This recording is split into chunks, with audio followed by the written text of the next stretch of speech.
Smiles நம்மளுக்கு அவரை பார்த்தா ஒரு எனர்ஜி வந்துடும். ஓகே, ஒரு பயங்கர ஹாப்பியான பர்சன் தான். நம்ம கம்ஃபர்டபுள். பாலா சாரை பார்த்தா எப்படி இருக்கணும், அந்த சித்தப்பா பெரியப்பாலாம் இருப்பாங்கல்ல, அவர் குரலுமே அந்த ஒரு பேஸ் வாய்ஸில் இந்த ஊர்ல எல்லாம் வந்திருப்பாங்க கிளம்பி திருநெல்வேலியிலேருந்து, அந்த மாதிரி வந்து சித்தப்பா மாதிரியே இருப்பார். பிரதீப் சார் இஸ் லைக் என்ன சொல்கிறது, என்னோட க்ளோஸ் டியூட் படி. அண்ட் அவர் வந்து 7 கடல் 7 மலையிலையும் எனக்கு வந்து நிறைய கருத்துக்கள் சொன்னார், இந்த படத்துலையும் சொன்னார்.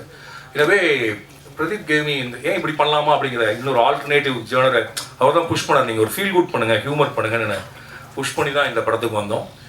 அண்ட் எனக்கு சிவா சாரை வந்து நானும் சிவா சாரும் சினிமாவுக்கு வந்து ஒரே வருஷம் 2007 கட்டுறது தமிழ் சென்னை 28. அப்போ இருந்து எனக்கு சிவா சாரை தெரியும். அண்ட் நாங்களோட படம் ஒன்றும் பல தடவை பேசியிருக்கோம். பட் அதுக்கான கதை இப்போ தான் அமைஞ்சுது. அண்ட் இந்த படத்தில் நடிக்கிறப்ப எனக்கு என்ன தோணுச்சுன்னா, நான் நிறைய ஆக்டர்ஸோட ஒர்க் பண்ணிட்டேன். ஆனால் சிவா சார் கேமரா முன்னாடி இருக்குங்கிறது தெரியவே தெரியாது. எவ்வளோ பக்கத்தில் வச்சாலும் அந்த கேமராவை பற்றியான துளி பிரஞ்சையும் இல்லாமல் அந்த கான்ஷியஸ் இல்லாமல் பண்ணக்கூடிய ரொம்ப ஈஸியாக பண்ணக்கூடிய ஒரு actor.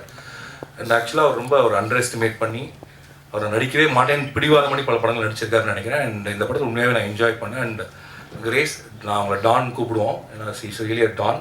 C write script, she knows music, she knows to dance.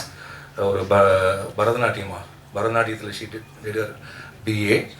And so இப்போ அவங்க ஸ்கிரிப்ட் எழுதிட்டு இருக்காங்க. அவங்களுக்கு ஹியூமர் ஈஸியாக ஹியூமர் வரும்.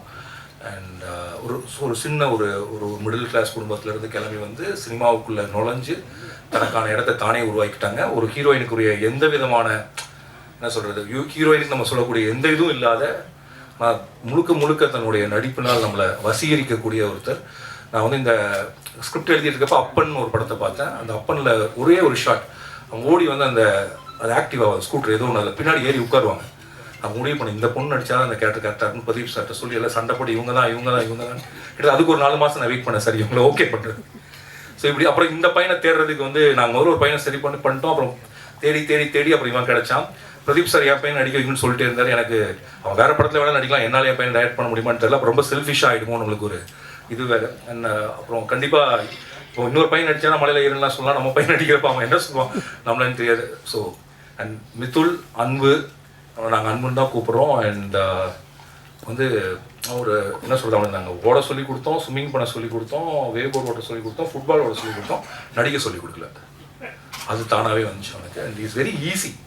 அவன் ஆக்சுவலாக இப்போ என் நித்தேஷ்னு ஒருத்தர் இருக்கான். அவன் நடிக்கணும்னு ஆசை அவனுக்கு. அவனுக்கு சீன் நடிச்சு காட்டணும் இல்லை இது ரொம்ப கிரிஞ்சாக இருக்குது, நான் பார்த்துக்கிறேன் அப்படின்ட்டு.